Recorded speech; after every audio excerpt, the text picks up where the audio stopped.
Hello everyone, my name is Jen and this is the Book Refuge.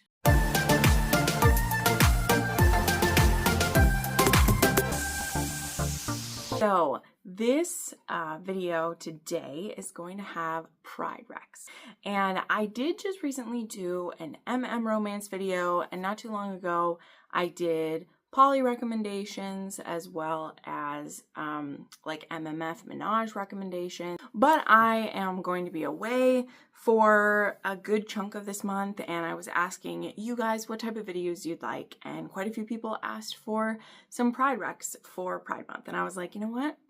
That is something that I can deliver. Yeah, we have some of I don't even know what to say. We have some of everything. It's the wrong thing, but these aren't, let's say, specific to any one of the letters in LGBTQ plus AI. So this video isn't specific to any one thing. We'll just say these are like queer romances.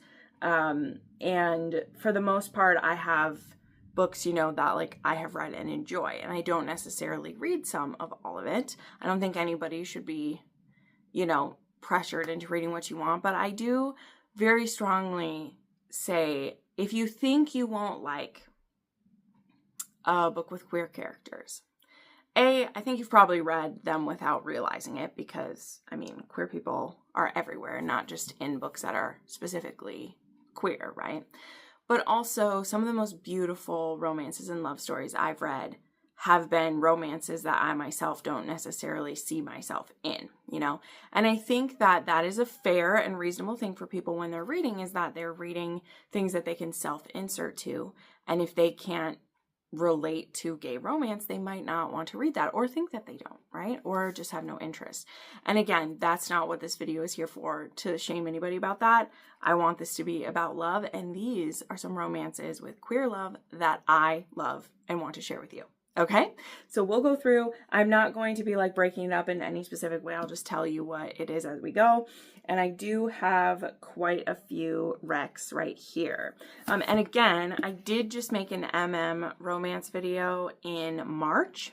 So a couple of these overlap with that, just because when I was making my list, like, there's some of my favorites, so I wanted to put them on this one too, just in case this is the video people find. But I did make a whole video with just MM, if that's your favorite, okay? But because of that, I will list those ones first, and I won't go into too much detail. But I did just recently really enjoy The Prodigal Son by Sarah Kate. This is book 4 in the Good Brothers series, and I have to say, I have a few like this in this grouping. When an author is confident enough and to just insert a queer romance into a series, I know that can be risky for them if people are very used to getting one type of book from that author. Again, we have some examples of this.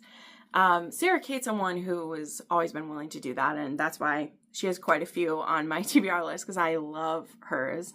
They also mostly all deal with BDSM, which I also really love. So that is actually kind of how I like made my way into some of these. But anyway, this is one I've talked about a lot. This is Isaac Good. He has been kind of like what's it called? Cut off, what's it called? Like disowned by his father, who's a preacher, when he came out as gay when he was in high school. And since then, he has been kind of working on his music career. And one of his older brothers has actually been helping him out by giving him a place to stay and looking out for him. But now Isaac Good is known as Theo Virgil, and he is a country music star. And he does present as straight within this his music persona, just for, you know, keeping the ladies happy and things like that.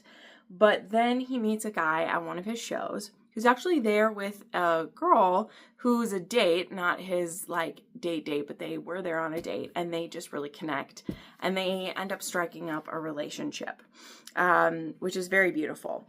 But unbeknownst to Isaac, or really Jensen in the beginning, is that Jensen is actually now the preacher at the church where Isaac's dad used to cheat. to preach, which is going to get very awkward for everyone when they find out. And Jensen himself this is an age gap too. He's much older than Isaac. Not like much, but he's older than Isaac. And he actually went through a gay conversion camp when he was young. And then after going through it, he helped like counsel and help others through it. So he carries a lot of guilt for damage that he may have done that was once pushed onto him before too. So definitely very emotional. Sarah Kate doesn't take it easy on us for sure. But this was a very powerful and strong ending to the series. Now, in regards to, let's say you only like to read queer romance, because I know I do have some of you. There are a few of my viewers who tell me they always want the MM romance because that's some of like all they read.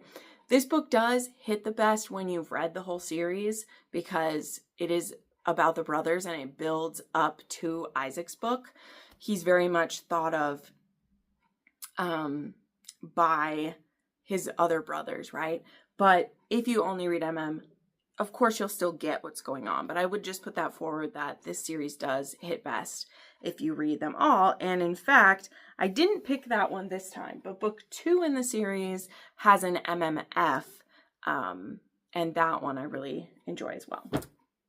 So the other one that I mentioned in that video, and this is the one that, as I said, kind of like ticked me off, the way people reacted to this. And I mean, we'll just get off my chest, but this is Kiss the Villain.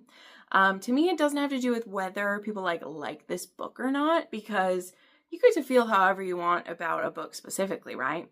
But ever since like God of Fury, which was the first MM romance that Rena Kent wrote, and I've definitely had that in plenty of videos. It was one of my favorite reads last year. Love it so much. And then when it was announced that this was going to be an MM, and like this series, actually, I think all 3 of these ones will be MM. And then her series with Beautiful Venom, one of those relationships will be MM and the other 2 will be MF. And people got very angry that she was doing this. And some people who don't want to read MM were just furious. Like, for real. There's like death threats that Rena's got because of that, which, I mean, I guess shouldn't surprise me, but somehow it still does. And she has said, she's like, that is who they were to me.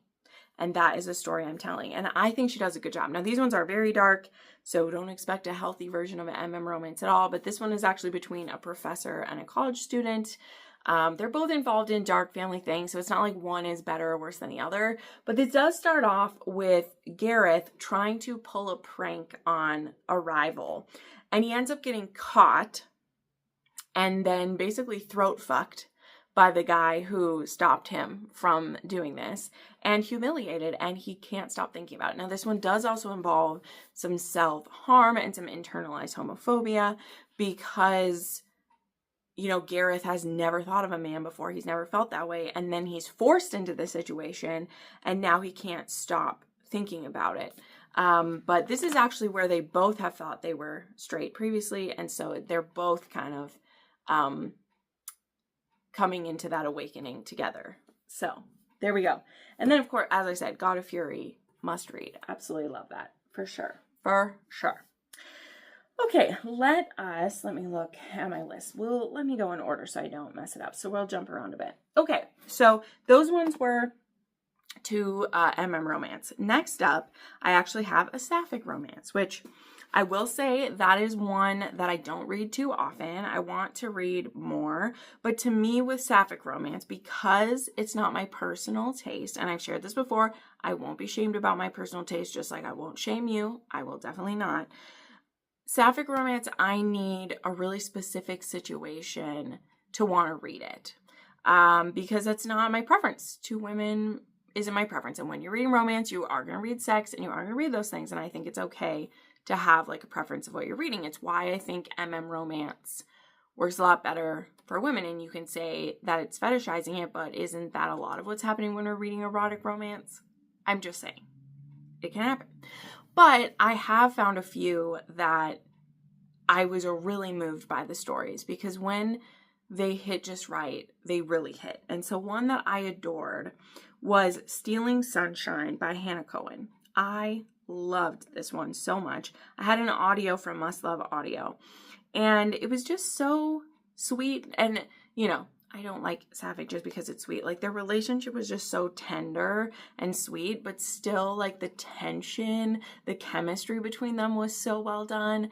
And it really surprised me, right? Like, that is what's beautiful about having your mind be open and be willing to try something new, is sometimes you can have your mind absolutely opened and you're just like, whoa, why haven't I thought about a romance this way before? Again, that's why I don't like to shame anyone for if they've never read a thing or they think a thing, they won't like it, because you just don't know. But in this one, we have a Saphic fake dating in a small town. And this one's interesting because I believe one of our characters is bisexual. I don't think they both were, but one of them is bisexual, and I think one is a lesbian, yes. And the thing is that the one heroine who's bisexual, her mom is very much like trying to like bi-erase her because she keeps only setting her up with men. And she acts like she's okay with her daughter being bisexual, but only encourages her to go out with men. And so then to her mom, she can pretend that if her daughter ends up with a man, then she's not really bisexual. So very toxic situation with that. And so to get her mom off her back and to get her to stop pushing her into dates, she ends up fake dating, I believe it's her brother's friend, if I'm remembering this correctly. And they end up fake dating to get her mom to stop trying to force her on dates with men. And so, yeah, I mean, who doesn't love a fake dating? They also end up being roommates, I believe. And so that really like heats up the pressure for it too, which is great. So one of the heroines is a teacher, which she just absolutely fits at. That's so sweet. And yeah, it was just so adorable. It was narrated by Andy Arndt and Kristen Demercurio. They did so good. I just loved it. I stayed up all night to read this book. And so I definitely want to find more that give me that feeling where they were still very sexy. They were still romantic. It still had the tension that I want. And I just loved it. So highly, highly recommend it. Now let's do an MMF here, which I also love reading so much. And this was one that just, wow, like way to go. This is Married to the Devil by Lillian Lark. And this one has a bit of a complicated setup, but it does end up being an MMF where everybody loves each other and everybody's there for each other by the end. But it does have an interesting setup. So in this case, we have a witch who gets trapped into a marriage of convenience with a gargoyle. And then there is a demon who is like her, I think he is her best friend, who becomes kind of her like protector. And it's a bit sticky because Remy, the gargoyle, and Stella, the witch, are very attracted to each other. But Remy is determined to like keep emotions out of it. It's just so that they can make an heir. That's all it's supposed to be. And then there is Ben, who's a demon, and he's really good friends with Stella. And he really is annoyed with Remy for the situation that he's put him in. But Remy kind of shares that, well, he can be your bodyguard. And he's welcome to stay as close to you as you want. But then Remy indicates that there could be something more between all three of them. So if Ben wants something with her, how about all three of them have something? Because again, Remy and Stella need to be the ones to have a baby. So, you know, if we're all playing together, but I'm the one who gets to score the goal, then it'll be fun for everyone, right? Of course, things are going to get even more complicated than that. But I love these two. I really did. And there was also great cameos from characters from Hoarded by the Dragon. And there is also like a bit of kind of a political thing going on. Like, again, there's a reason why Remy needs to marry Stella and that they need to make an heir. And it has to do with some things there. But truly, I loved the relationship between all of them. And I loved, as we saw, also Remy and Ben get closer together, and then seeing how the three of them would fit. And what's interesting, though, to see how it plays out is that another part of the reason why Remy is okay with Ben and Stella having something going as well is that Remy doesn't think he can have the emotional side that Stella might need. And so he's like, well, if she has two men, I can be the one to get her impregnated and we can have our sexy time, and Ben could be the emotional support. So it might sound right because it's like, oh, well, he's trying to tag team this, but it also is just so he can remain emotionally unavailable, and we don't want to see that. We don't want to see that. So this was a fun one. I really love Lillian Lark. She has another MMF, which I didn't put in this one, but it is a basilisk MMF, and that was great. There's 2 basilisks, and it was hot for sure. Okay, then there is, let's do this one. And this one actually has, this one is Whispers in the Dark by Nick Knight and Lily Mayne. And now this previously and still on some of the covers says Nicole Knight, but I believe this must have only happened in the few previous years because Nicole is now going by Nick and they are a they, them. I don't think that this book has a non-binary character, but I believe the next one in the series does. So then that one would be like own voices. But either way, this one is an monster romance. And yeah, it was co-written by Lily Mayne and Nick Knight. So this one, it was fascinating and it did creep me out a lot. It did. I won't pretend otherwise. But I also just couldn't look away. Like, it's that, it isn't quite horrifying, but it freaked me out at the same time. So in this one, we have Cody, and I'm just going to read the description for this because I read this one at this point. I mean, I think it was like almost 2 years ago. Yeah, it was almost 2 years ago, so I don't fully remember it. I just remember it being really unique here. So this one here says, at 24, Cody has already lost hope of having a life of his own. All his time is spent playing nurse to a dying, spiteful stepfather and a maid to his bully of a half-brother. His only escape are playing his favorite online fantasy game, Black Oasis, and talking to the strange, unearthly presence under his bed that may or may not exist. So the tagline of this one is, you never know what's under your bed. So I think you're getting it here a bit. But everything changes when his nightly visitor, who introduces himself as Nor, as in N-O-R, starts talking back. As their connection deepens, Nor invites Cody into the surreal world existing just beyond his nightmares, filled with haughty demons, passion-killing pet bugs named Jeff, and a dark landscape that is oddly familiar. With his sweet but monstrous companion by his side, Cody might finally gain the life of freedom and adventure he's always wanted. So this is how it says. It says, Whisper in the Dark is an romance filled with hurt, comfort, angst, humor, and a sweet, spicy love between a red-headed Texan and his precious, six-fingered deep dweller. This is a story, yeah, it contained all the spicy things. So there is some trigger warnings for attempted assault. I know that the stepbrother is bad news, and he's very bullying and homophobic against Cody. And so this does have like dark themes with that. But I mean, Lily Mayne, I'd never read Nick Knight before, but Lily Mayne writes pretty much exclusively romance, her monster romance, and they've been some of the most beautiful and deep books that I've ever read. Like, truly, I love the monster series, as well as the I like the first 2 books in her Fae books as well, so highly recommend those. Okay, then we have another MMF here. Like I said, I'm just going through my list. So we have some other mix-ups. We have some other combinations and of people as we go. But one that I just read was Holy Hearts by Amanda Richardson. And this was an MMF, but we have Malachi and Julian, who they were actually roommates many years ago. And they were best friends until they were going to be moving out from where they were living. And they kind of made a move on each other and fooled around a bit. And then it freaked out, at least it freaked out Malachi, who was going in, I can't remember if he was going to go into seminary from the beginning, but he definitely ends up doing that. And he becomes a pastor and a headmaster at St. Helena Academy. And when Julian returns to his life, Julian actually has a wife named Sophie, and he's been married to her for quite a while, and they have a semi-open marriage.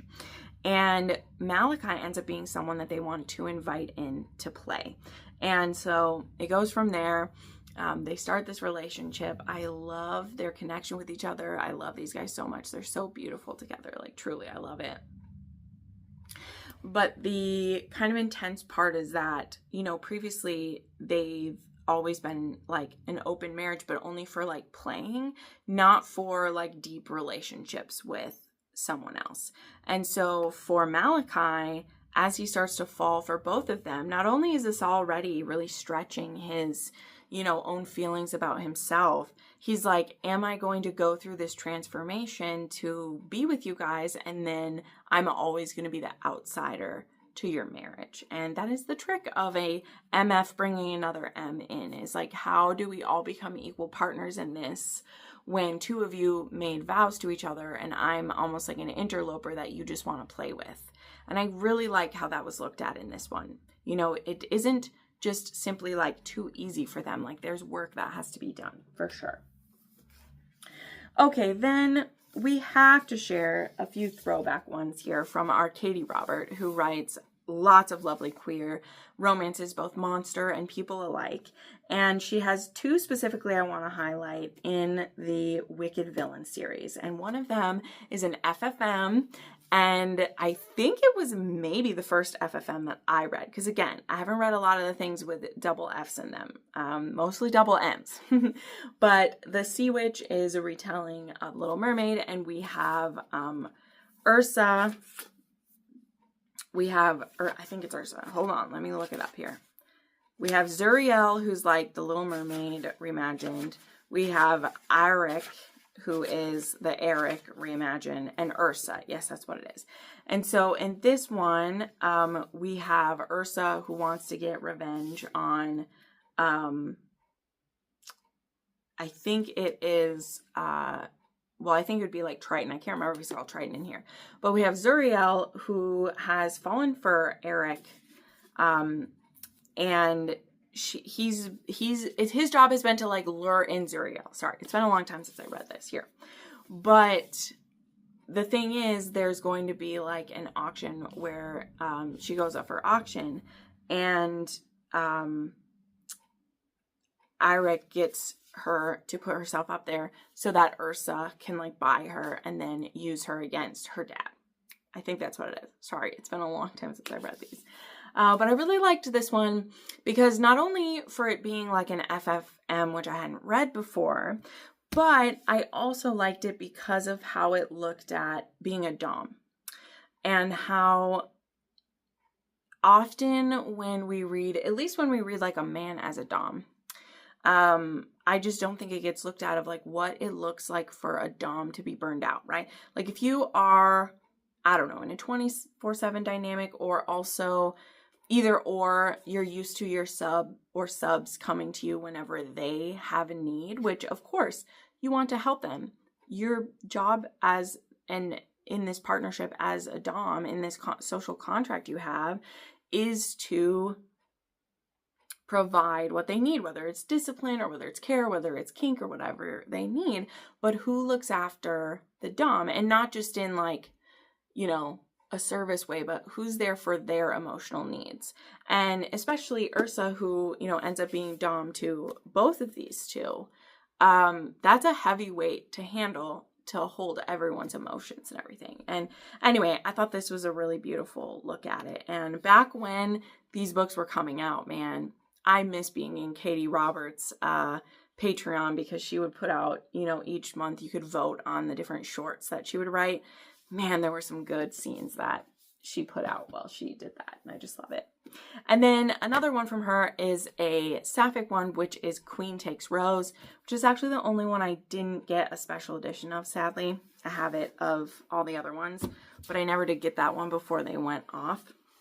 And I'm sure finding it now would be ungodly expensive. But this one is the like Maleficent and Princess Aurora retelling. But this one also includes the virginity auction that was mentioned in The Sea Witch. And this one, this is what it says. It says, once upon a time, I made a deal with the devil. It turns out I like playing in the dark. Over the years, I've become someone I'm proud of, someone dangerous. I'll never be as dangerous as Malone, though. She's one of the most feared leaders in Carver City. So Malone is like the Maleficent retelling, right? And her reputation is more than earned. Years ago, we had a single night together, and she's ignored me ever since. Imagine my surprise to discover she scheduled me in for the final 2 weeks of my contract. So she works for, she like owed herself to a contract at Hades' like underworld place, right? And so Malone scheduled time with her. So maybe this one isn't the virginity auction because she wouldn't be a virgin. I'm sorry, I misspoke. I was conflating those two. Instead, she's able to just like have her for those last 2 weeks. So everyone fears Malone. Instead, all I feel is anticipation. It's time to balance the scales once and for all. The villains aren't the only ones in Carver City. A person should be wary of crossing. Sometimes the sweetest flower hides the deadliest poison. So this one was just like so unique compared to the other ones. And I do know that in my notes I said like Malone was hard for me to connect with. I really liked Aurora, and I've loved her in previous books. She's played with other people because she, again, was like indebted to the underworld. So she was there. She did different play events, and she's played with others. And I really liked her. And Malone was a hard nut to crack for sure. But I liked how, you know, Aurora got Malone to be soft kind of only for her. And I did like some of the kink we had going on. And in this one, Aurora is a brat and Malone is more than a match for disciplining her. So yeah, this one definitely gets a hard rap from people. You know, I know that Saphic is often like underrepresented and underappreciated, and I think you definitely see that in some of the reviews for that one for sure. But it also, in my opinion, isn't Katie Roberts' best book either. So that's why it's hard, because I want that book to be loved as well. But also, again, Katie Robert, I think it was missing some of the zhuzh that's in some of the others, right? Okay. Now we have another MM, and this one was quite a ride, pun intended. And this is Racing Hearts by K.A. Knight. So before I got this one from her, which I did get this in PR, I didn't know that K.A. Knight was writing MM Romance. Didn't know. And I do believe this is her first one. I have book 2 in this series as well, but I'm kind of waiting for the audiobook because I really liked the audiobook of this one. But this one, it takes place at a college, and it is pretty dark here. This is another one. I'll read the back of it for you. Pine Valley is a school rich in both history and legacy and is once more opening its doors to another year of students. Evan Shaw has wanted to be a photographer for as long as he can remember, and Pine Valley is the place to go to make that happen. What he didn't expect was to be sworn into a secret society with a dark history, or to fall in love with a man so filled with anger there might never be hope for them.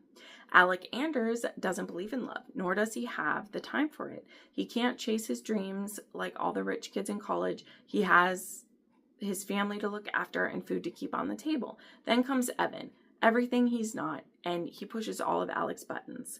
Love is fickle, though, and when students start showing up dead, they will either have to work together or fall apart to discover the truth. So yeah, this one has murder mystery going on in this college. There's also a secret society involved, and it is interesting because Evan is going to the college, but Alec is not, sorry, Eric was in the books. But when he says he has family to take care of, Alec is making sure his sister can go to this school. And so it's actually Evan befriends the sister as well. And so that makes it even more complicated because Alec just wants to push Evan away, but now his sister is friends with him, and it's hard to then separate that. So this one is tough. Like, this is a dark romance, and there are some really rough decisions that Alec makes that really hurt Evan, as well as I believe that Alec isn't gay or even realized he's gay at the beginning of this, I think.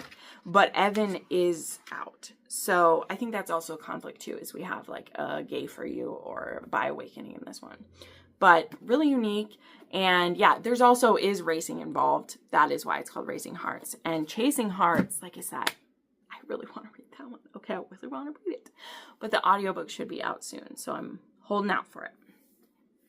Okay, then let's do one that has 2 bisexual characters, but the couples in themselves, this ends up being an MF. I feel like that isn't something people always want to share, because it's like, if it's going to be queer, having them still end up in like a heteronormative relationship isn't always what we're looking for. But this book has a lot of kink and it has a lot of fun in it still, so I want to put it in here because it doesn't erase them being bisexual just because they end up with a, you know, in a heteronormative relationship, which again, people who are not me will explain better than I could, right? But we have The Pleasure Protocol by Darcy Romaine and Kat Alexander. This is a book I really liked last year, and I have recommended it quite a few times. I need to check if they have another book coming out soon, because I enjoy this so much. And they did hint at some of the other characters getting stories. But in this one, it's cool because we have the billionaire Nikolai, who is used to a specific escort that he uses through this escort service. And it's actually a man. So he is happy to take this young arm candy out with him when he goes to events. He doesn't want to worry about getting hit on. And he also enjoys some kink. So he wants someone who also wants to play after they go to these events, someone who wants to play with him. But when his normal partner isn't able to do it with him, the escort sets him up with Corinne and is like, you're gonna like Corinne. She's into the things you're into. She will do a great job. And so Nikolai is like, okay, sounds good. And again, I believe Corinne is also bisexual. And so she gets hired by him, and right from the jump, right from their first date, they get along so well. And when they do not only their like, you know, chemistry meeting, they go over their, you know, kink checklists, they are very much in sync. And so this does have some light pet play in it, okay? Now, I think this is a really good one if you know, don't fully vibe with pet play. It isn't the entire part of the story, but there is a like specific get together where like collars and leashes are used. I know, not everyone's gonna want it. I know, but I thought this was done very well, and I really liked both of the characters so much. And I love an escort and a billionaire romance. I do. There aren't a ton of them made, which I understand why. But I just like how much power that Corinne has, and she really enjoys her job, and she enjoys the gifts and the good things she gets about it, and she enjoys being good at it. Because she has done both being the pet, and she's, you know, been someone who will like do switches with different partners too. So she's a really good headspace for all of it. So again, this is one with 2 bisexual characters, though the relationship does end up being heteronormative, as I say. Okay, then, oops, I lost a bookmark. There we go. Okay, then we'll just do a couple other ones here. So I, of course, wanted to share Salt Kiss, which this series will be an MMF. We're not quite there yet, though. But in this book, we get the MM part of it, okay? This is a super complicated setup. Look at this sexy picture right here, all right? This is actually a bodyguard romance. And Tristan Thomas has left the army, and he's left kind of in limbo, and he gets hired by Mark to be his bodyguard. And he owns Lioness, which is a ultra kink club, Mark, I mean. And he discovers pretty quickly that the previous bodyguard for Mark had also been his submissive. And after a bit of teasing and turning around, Tristan also puts forth himself to be a bodyguard and also a lover to Mark. And Mark is like, I keep a pretty strict game here, and also don't expect me to fall in love with you. I am a user. I will use you up and spit you out. Be prepared. And so Tristan is like, okay. But then we get the twist, which is where this trilogy will lead into, which the 3rd book is coming later this year.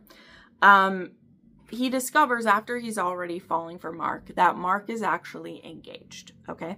Now, these two have agreed, and you learn that in a novella that comes before this one, that Mark and his intended, Isolde, have agreed that they will be free to do what they like until they officially get married. So he's not technically like cheating on her because they've agreed to have an open engagement. They're doing this for a marriage of convenience anyway. And Tristan gets sent to safely escort Isolde back to be there for the wedding and everything. And now Tristan starts falling for Isolde. So Tristan really gets torn between the two of them for sure. But yeah, this is intense. There's good kinky stuff in here. It's fantastic. And so there is Salt Kiss, and then there is what comes next? Salt Kiss. Oh, can't you just list it? Why do you gotta make it so difficult? Salt Kiss, Honey Cut, and Bitter Burn. That's what they're gonna be. Salt in the Wound is the novella that comes beforehand. Okay, then I just want to throw this one out there. I don't remember it perfectly, but I remember it being pretty hot. There is a fan fiction that is dreary, okay? That is Draco and Harry fan fiction. That is called Kept Man. And I was going to keep it open here, but yeah, that is a dreary fan fiction. I believe, if I'm not mistaken, that in that one, Draco is he a sex worker, or does he just like it? I don't know, but either way, like Draco ends up being kind of like a domestic partner to Harry Potter through kink first. And then it's interesting because, yeah, like Harry is like the dom in it, and I've read a lot where it's the other way around, where usually Draco's like always the dom, but it is hot. It is hot. And Draco likes to dress up really nice for Harry sometimes, so we get a little bit of like feminization, which I did not know was a thing until I read Kiss the Villain, by the way. My mind is open all the time to things, okay? There's a lot I haven't read or explored. But that's one I thought I'd throw out. I'll put a link to that in the description if you want to check out Kept Man. I have read a good amount of drearies, but that's the one that like popped up when I was thinking about it. And then I want to round this off with 2 more Sarah Kates for you, okay? Because I love them. We have an MMF and an FFM from the Salacious Players Club. And I'm really excited because I'm actually going to be reading Give Me More, rereading it. I'm going to be annotating this for one of my patrons, and I'm not one of my patrons, one of my pre-orders, and I'm very excited. This is a case of, again, I had this one annotated once upon a time because this was a 6-star read for me when I read it. But then I traded out, but I do still have beautiful covers, so here we go. But anyway, this one is another one where there's a married couple, and there's also Drake, who's the best friend, and he's secretly been in love with his friend for a long time. But he's currently kind of like the Bachelor. He's bisexual. He is really like a shark man. He just goes after all of it. And that is Drake, and then there's Hunter's the other guy's name, right? Drake and Hunter, yeah. And then there is the wife of Hunter, who is, let me find her, Isabel. And they've just always like been friends. And Drake has never really been tied down to anyone. He's a one-night stand kind of liver out there. But then the 3 of them go on this road trip for the Salacious Players Club. They're hunting down some different kink specialists to ask them to guest at Salacious Players Club and also to learn from them. And while they're on this trip, things start trying out and we start playing around. And the reason why this one was 6 stars for me, though, is because of the journey that Hunter goes on. So Hunter at one point was possibly interested in exploring his sexuality with men maybe, but his father so deeply scarred him about that he never fully went into it. So he does love Isabel. He loves her so much, but as like things progress with these guys and they all start getting closer, Hunter really has to confront all of that internalized hate and like internalized homophobia and how he fixes it, because he doesn't think Drake is dirty. He doesn't think anything's wrong with Drake being bisexual. So why does he feel that about himself, you know? And that was really beautiful how it's looked at in here. And again, I love the relationship between all 3 of them. I think Isabel just balances them so beautifully. And I think that the way that she's able to open her heart to more, I think is really underlooked in this book as well. And then This is one I really need to reread because I only read it once when it released, but boy, was this one hot, you guys, okay? This one is Madam, and this one is the FFM, and I remember this one being so exciting to me because I was so into Eden as the lead up to her, because Eden is, I believe, the only female part owner of Salacious Players Club, and she's also a professional dom. And so this is what it says on the back of her book, which, look at this sexy ass cover, okay? I love it. I love it so much. So, as a professional dom, I see men and women come and go, but no one sticks around, and I like it that way. I have a secret to protect at all costs. So when the cocky, handsome, and submissive Clay Bradley weasels his way into my heart, I do the one thing I've always excelled at. I push him away. But a few months later, during a chance encounter, he shows up again, but this time he isn't alone. He brings Jade with him, and she has a request of her own. She wants me to teach her how to dominate Clay. Training a woman who makes my knees weak is bad enough, but this particular woman is dating the man who still has my heart, and it's a recipe for disaster. Made worse by one simple thing: they know my secret, and they won't let go. But how can I protect what's mine if I'm holding on to them? Jade and Clay are the only ones who truly see me, and the only ones who know. I'm so much more than Madam. So I love this one. Often when there is an FFM, there will be like one of the women is like the, I hate saying this, but like the ultimate submissive, and then the man might be the switch. That happens a lot. Or one of the females might be the switch and the man's dominant of everything. Like, anyway, there's so many different variations, and everybody's interest and likes can switch all over the place. But this one I liked because both of the women had dominant tendencies and the man is submissive. And I love that because sometimes Eden is commanding them both, and sometimes they're both commanding Clay, and I just loved it.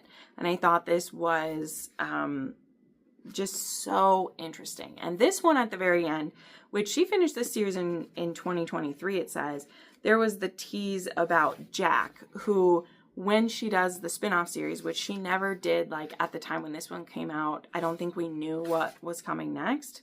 But we do know that the Good Girl Effect is now coming later this year in September, and the second generation of Salacious Player Club is going to be coming for us. So, all right, there you go. Those are some of my recs for Pride Month, and these are all ones that I really enjoyed, and I hope you'll give them a try. I'll have a link down below. Let me know some of your favorite queer recommendations, books you think that I would like. I would love to get those recs. I always have my suggestion form down below, so you can send them my way. But thank you so much for watching this video. And again, I'm away on vacation the week that you're watching this, so if I don't get back to your messages right away, that is why, but I definitely will see everything. So share with me your thoughts, and I will see you next time. Bye.